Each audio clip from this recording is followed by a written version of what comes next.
All right, everybody, I'm back again. You're getting a two for the whole 5 people who typically watch my videos. You're getting a two for today.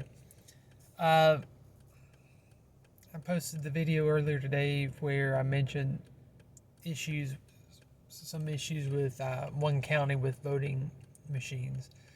As the course of the day went on, it got worse, way, way, way worse. I have a sneaking suspicion by the time everything's said and done, there will be some people who are condemning the election deniers of 2020 that will become election deniers themselves. And people who were election deniers will suddenly become the people of, you just need to accept the results.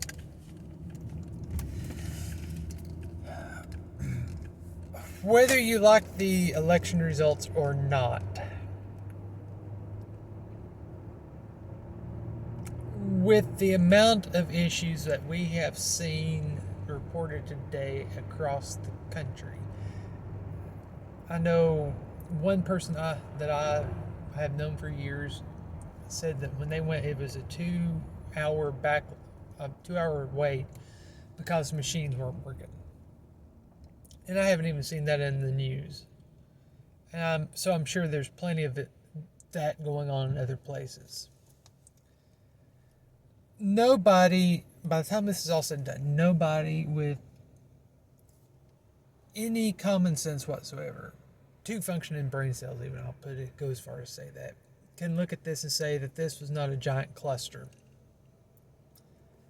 Nobody can look at this and say, well, there's no need to audit the systems or the process. Who cares the fact that the machines were not counting the votes correctly, misreading votes? Who cares?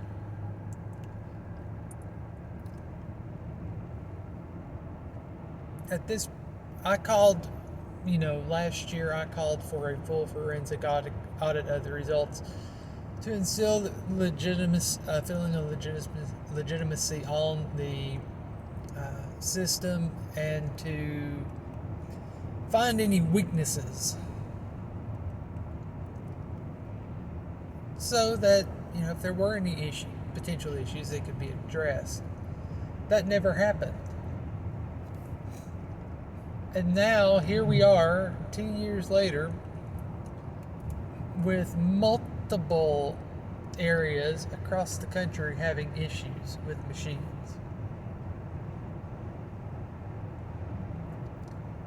I don't care who you are, you cannot look at that and say, if you are going to be fair, you're going to be unbiased and everything, you can't look at that and say, there's not some issues going on with this.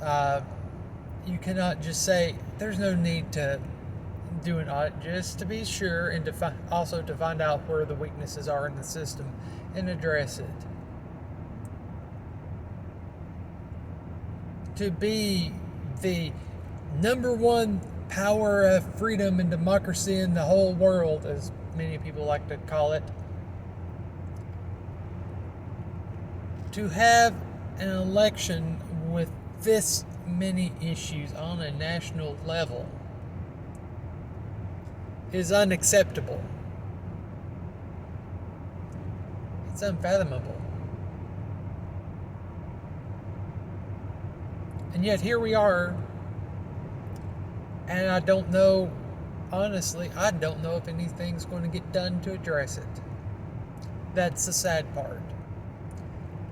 To see such a high-level failure and nothing will I doubt anything will get done with it. There will be no audits. Not at the national level we truly need. There will be no,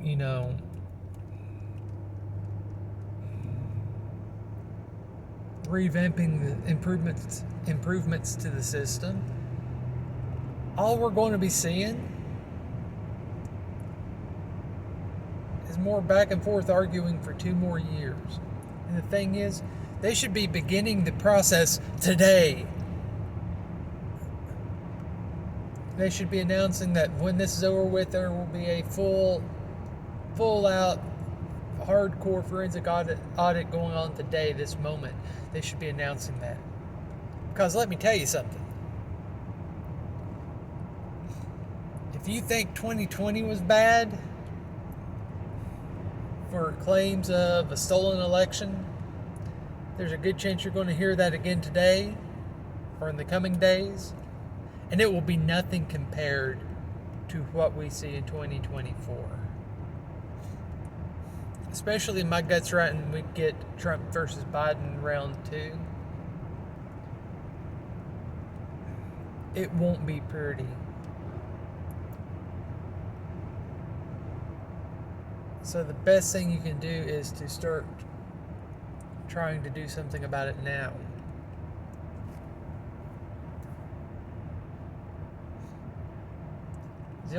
As the corrected old adage goes, proper planning helps prevent poor performance.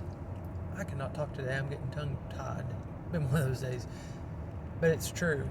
You can never fully eliminate the likelihood of some degree of poor performance. It's going to happen. You know, it's part of life.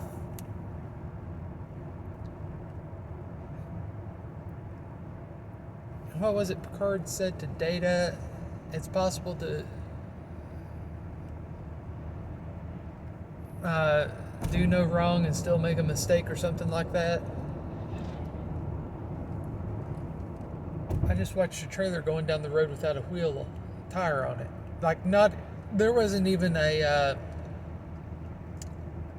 rim on it or anything. The trailer on one side was dragging the ground.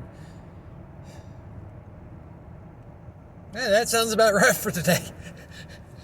But yeah, it's part of life that you can do everything right and you can still have something go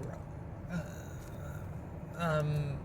Not an exception to the rule. Heck, exemplified, or however you pronounce it. I'm not having a good day whatsoever.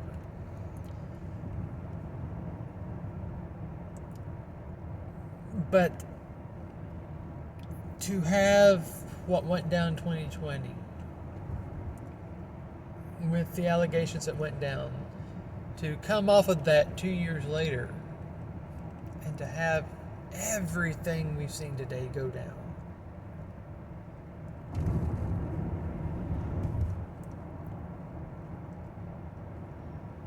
that is almost an insult. Anyway, let me know what you think. Do you actually think we're going to have a fair and biased election, or do you think an uncontested election? How about that? Do you think we're going to have an uncontested election? Or at this point, is it just so screwed up that you're not going to get away with it one way or another? It's basically inevitable. Let me know what you think. Later.